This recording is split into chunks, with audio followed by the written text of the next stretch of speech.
Dr. Dave, hi, RCGP templates. In this video, what we're going to talk about is the AKT feedback report for July 2024. Every AKT has a feedback report, normally about a week or two after the actual exam results come out, and it's interesting reading, especially if you failed the AKT and you've got to resit again, or if you're sitting it in subsequent takes, so sort of later on in the year, and then basically you've got a rough idea of where people didn't do particularly well at, and it may just give a bit of a hint about what you're going to do for your revision.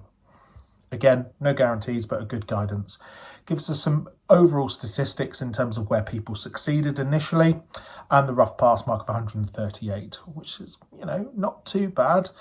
And you can see here that they've actually put the mean overall score was 143, okay, so 71%. So actually from the pass mark to mean overall score, that actually more than 50% of people passed this exam. So well done if that was you. The bit that we really love, and what I want to say, is about the areas of causing difficulty for candidates, okay? So for this, after majority of AKTs, they will give the feedback, and it's useful to know because it can give us a hint about what's coming up, okay? So in addition, and they've given us some hints, okay? So in addition, we remind candidates that nearly 1/3 of questions can have significant therapeutic components such as drug monitoring, adverse effects or interactions, okay? So that's a massive hint for when you're revising. Make sure that if they recommend a treatment medication, that you then, as sort of like your knee-jerk reaction, is that you look up any side effects, okay? And that you're looking in the BNF and you're looking at certainly any red, okay, or from that way. Please fact check drug dose and other calculations. Is the result compatible with real life? Okay, so this one is sort of like if you're then suddenly prescribing 50 boxes of a medication, or sort of like you're taking 50 tablets at the same time, it doesn't work, okay? So some really, really good ideas from this one. Some cheeky questions requiring the identification of normal awareness that no investigation is required. So sometimes it's useful to know when not to investigate rather than to go over it. What's great that they've highlighted in yellow, and I've put this in one of my AKT reports, is that we commonly ask candidates to select the appropriate answer to a question according to current national guidelines. And there's often a clash between what you're doing locally, say what the hospital wants, or to get a referral through, versus what CKS recommends, what NICE recommends. And is thinking, well, hang on a second, for your revision, you could potentially have 2, 3, 4 ways of doing things. And they've clarified this, saying that actually, if you're going to revise, you need to be looking at NICE guidance, nowhere else. Really useful bit of information to know. So it's cropped up these sort of several areas. I'm going to just rattle through those just to make sure you're aware of it, okay? Improving quality and safety. This goes back to the top question, basically, that people are still missing out common side effects, okay? So make sure that when you're revising, you're aware of this. Ethical issues, leadership and management. Ethical issues around capacity cause difficulty, okay? So think about this in the sort of, are you happy doing a capacity assessment? Okay, do you know what components the capacity sort of constitutes? And also, I think if they're talking about ethical bits, I would sort of suggest as well that you're aware that just because someone has got a certain condition, dementia, Alzheimer's being the obvious choice, is that they don't automatically lose capacity, and that's very much decision dependent, okay?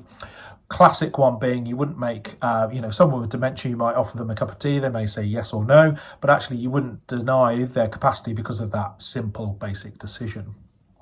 Population and planetary health. Planetary health is an emerging and important area which candidates found difficult. We'll be testing regularly on this in general practice with regards to medication choices. The GMC have published a position statement on this. Now, I've pulled this up because I was like, what the heck is this? Okay, and I'll leave a link to it in the description below. Okay, and basically it's talking about that, obviously, as doctors, prescribers, we have got a potential impact to climate, health and healthcare change. It's talking a bit about air pollution, okay, and certain thinking about if you're living in urban areas or areas with higher amounts of sort of car pollution, that can cause a significant impact. And I think as well, talking about carbon footprint as well. And the main bit that I took away from this, certainly if you go back and they're talking about medication choices, is thinking about your low carbon inhalers. That's the big one that screams out to me. So if you've got a list of inhalers, do you know which ones are lower carbon? Generally, they're not the ones that have got an inhaler in it. So think about your salbutamol, your classic salbutamol inhalers, your Clenil inhalers, but actually the dry powdered ones, because they have fewer amounts of the aerosoling agents, and those are the ones that have a high carbon footprint. The other big sort of culprits, if they do sort of bring this up, is anesthetics, and a lot of the anesthetic agents take a lot of carbon to actually sort of make. So just be sort of mindful of that. Care of children and young people, sort of life stage and general topics around safeguarding, so being aware of certain like safeguarding concerns and where they're concerning children as well as affecting pregnant people and older adults. Okay, so this is sort of quite interesting that you've picked out unwittingly vulnerable groups. Okay, so when people think safeguarding, they naturally go towards children, but actually vulnerable adults, vulnerable elderly patients who may not be able to sort of bring themselves to an appointment, for example. So I think that would be a brilliant question that you've got an elderly patient who's a care home, they've organised a face-to-face appointment at your surgery, they are not brought. Okay, what should happen next? Now, you could argue nothing, and generally in practice that nothing happens, but with a safeguarding hat on, that a vulnerable adult, so an adult who lives in a care home who's under the care of someone else, if they're not brought to appointment, should be treated with the same seriousness, quite rightly, as a child who's not brought to an appointment. Okay, because they have no ways of doing that themselves. They are relying on someone else. So it's just thinking about that from that point of view. And here, recognising normality in children caused some difficulty as well. That's going back to that overall statement about recognising normal, more in being able to correctly distinguish minor illness from more serious illness. Again, very vague, haven't got a clue what they're on about from that way, okay? But just sort of being mindful of that, about your usual coughs, colds, when do you start to sort of worry? Any lumps and bumps, when do you start to worry from that way? Okay, metabolic problems and endocrinology. Right. Did an AKT video for your 10 top tips, and this one sort of bang on about, and this is going to cover quite a few of the next points, is your bread and butter. So if I said to you, you're sitting your AKT, you need to revise metabolic problems, is diabetes going to be on there? Of course it is, Dave. Of course it's going to be top of the list, okay? And they just highlight this. Okay, so they specifically say type 1 and type 2 diabetes with regards to diagnosis, investigation, management, and emergency presentations. Okay, so basically saying that with the broad sort of that you need to know this topic inside out, and I agree with them, you should know this inside and out. Musculoskeletal and health, again, GP bread and butter. Okay, you should be able to sort of deal with your basic musculoskeletal problems. They don't say which joint, but again, having a rough idea of multiple joints and how you would sort of manage them is completely appropriate. Neurology, again, sort of banging on about, they highlight migraines as well. Completely agree. This is your basic. It should be dealt with by a GP. I would add into that make sure you're revising the red flags of headaches and making sure that you know when to refer urgently to A&E or, getting an emergency, say MRI or CT, versus dealing with it in primary care situation. Smoking, alcohol and substance misuse. This is tricky. And I really, really feel for you, and I warn registrars who are sort of revising for this, is that in my practice, I now have incredibly little input into people with regards to smoking cessation, with regards to alcohol and alcohol withdrawal, or likewise with sort of like dealing with excessive illicit drug use and reducing them off that.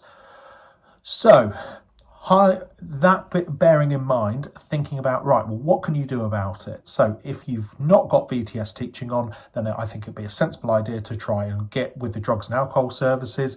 So I know we've got some local service called Change, Grow, Live. Actually, if a registrar turned around and said, look, I want to spend an afternoon with them as part of my self-directed study time, or as part of where I would have gone to VTS teaching, completely agree. It's an educational exposure, and actually something, even if they've passed their AKT, that they should be. It's a good educational experience as well. They do highlight sort of how to deal with sort of smoking, alcohol, substance misuse. But again, I think sort of recognizing that you do not see this in day-to-day general practice, because generally other agencies do it far better. Sorry to hopefully didn't offend anyone from that point, but just sort of like it's being taken out the hands. The other one that sort of on that vein of being taken out is to do with DMARDs and sort of your high measurement of sort of drugs from that way, that they are often not done by doctors, but yet on the AKT they still like to chuck in a question about DMARDs, regular monitoring, what's the blood requirements for this, etc, etc. Okay, so they've done a bit of work for you in terms of what they've done over the past couple of AKTs as well, and sort of highlighted the bits that you know that need improving, and I'll sort of flesh out on those. Feedback concerned with doctor-patient relationship breakdown, death certification and capacity. So that capacity's cropped up again. That's probably from this report. Doctor-patient relationship breakdown. Now I've done a whole video basically from registration to with the GP practice all the way through to death, which covers doctor-patient relation breakdown and basically off-listing them, and death certification legislation. That's all in the video. Links below. I'll give you a chuck and a thumbnail to show you what it looks like. Children, young people, faltering growth, neonatal illness and safeguarding. So again, this sort of common themes sort of coming through. Recognising normal, again, and also your minor illnesses. This is stuff you just need to sort of be in mind, okay? Interpretation of symptoms and signs, including acute presentations, and they've sort of got highlighted migraine as well, okay? After two of the last three sittings, we've highlighted need for improvement regarding, so again, drug side effects, and they've just hammered home that this is not just this AKT, but sort of previous ones as well, okay?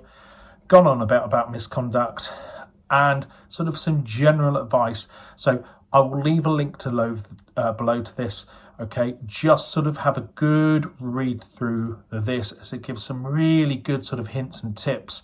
Okay, I'm not going to go into that any further. So I hope you found that useful. Please make sure that if you're a trainer that you're sharing this with your trainees, your registrars. I have done I often will run a session specifically on this. I'll have a look at this, pull up some links that I think are useful, and then go through them as part of our tutorial topic. They always find it really helpful, especially even if we're doing it ad hoc, because you're just adding your experience onto what they're feeding back, and sometimes it's things that have just missed out.